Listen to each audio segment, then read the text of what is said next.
பக்கம் சொல்லுங்க கொஞ்சம் தண்ணி எவ்வளோ முடியுது இருக்குது அது எவ்வளோ எப்போ பயணிலையா சார்? அதாவது விம்கோ நகரில் வந்து இப்போ தான் நாங்கள் அங்கே பார்த்துட்டு வந்தோம். அவங்க வந்து டிசம்பர் மாதத்துக்குள்ளார நாங்கள் வந்து முடிச்சு கொடுத்துருவோம் அப்படின்னு சொல்லியிருக்காங்க. அது எவ்வளோ துரிதமாக முடியுமோ டிசம்பருக்கு முன்னாடியே கூட முடிச்சு கொடுக்கறதுக்காக அப்படின்னு சொல்லியிருக்கோம். அதே போல் வந்து இங்கே அண்ணாமலை நகர் இங்கே வந்து பார்த்தப்போ அவங்க வந்து மார்ச்சில் வந்து இந்த பணியெல்லாம் முடிஞ்சிடும்னு சொல்லியிருக்காங்க. அதாவது இந்த ரயில்வே துறையினுடைய இது இங்கே வந்து பிரச்சனை என்னென்னா இவங்க வந்து அந்த இந்த சுரங்க பாதை இது வந்து பண்ணுறப்போ அங்கே வந்து பார்த்திங்கன்னா தண்ணி வந்து கொஞ்சம் அந்த வாட்டர் டேபிள் அப்படின்றது வந்து அதிகமான ஹைட்டில் இருந்தது. அதனால் வந்து அங்கே வந்து ரோட்டில் வந்து போகிறது டூ வீலர்ஸு ஆட்டோ மட்டும் போகிற அளவுக்கு இருக்கும் அப்படின்ற மாதிரி சொன்னாங்க.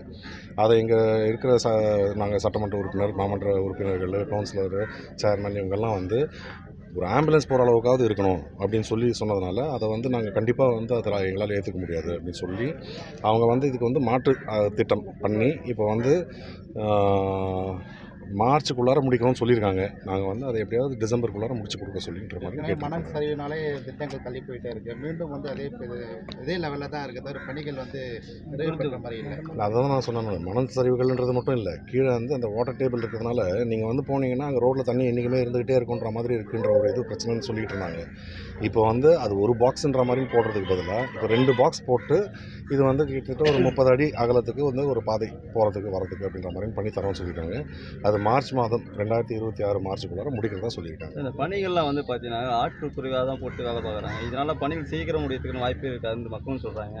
அதை நாங்கள் இன்றைக்கி வந்து டிஆர்எம் அவர் தான் வந்து அந்த ரயில்வேயில் வந்து ரயில்வே ஜிஎம்முக்கு அடுத்து இருக்கிற இதில் இருக்கிறவர் டிஆர்எம் அப்படின்றவர்.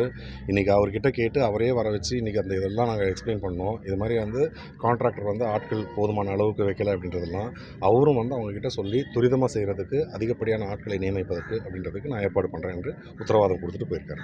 இல்லை கனரக வாகனங்கள் செல்கிற அளவுக்கு இருக்கு, வேறு டூ வீலர் போகிற அளவுக்கு தான் அந்த அதாவது 12 அடி கிளியரன்ஸ் அப்படின்றது இருக்கும். ஒரு பஸ்ஸு போகிற அளவுக்கு இருக்கும். அந்த ஆம்புலன்ஸு பஸ்ஸு அப்படின்றது போகிற அளவுக்கு இருக்கும்.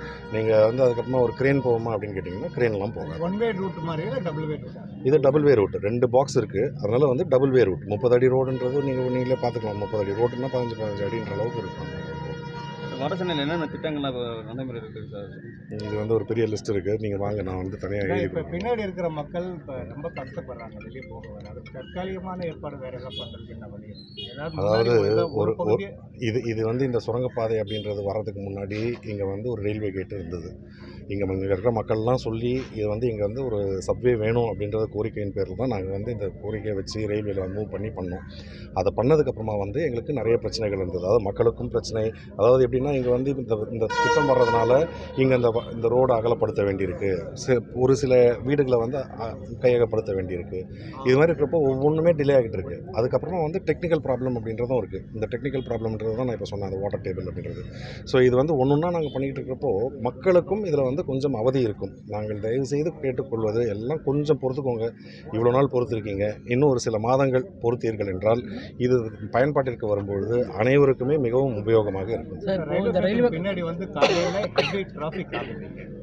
ரயில்வே ஸ்டேஷன் பின்பக்கத்தில் அந்த கேசிபி ரோட்டில் ஹெவி டிராஃபிக் மார்னிங் டைமில் ஆகுது. அங்கே ஏதாவது போலீஸ் அரௌண்டிங் யாராவது போட்டு அங்கே நீங்கள் அதை கோரிக்கை சொல்லியிருக்கீங்க. எங்கள் சட்டமன்ற உறுப்பினர் இருக்கார். நாங்கள் அதை பேசி அந்த உயர் அதிகாரிகள்கிட்ட பேசி அதுக்கான நடவடிக்கை எடுப்போம். நன்றி.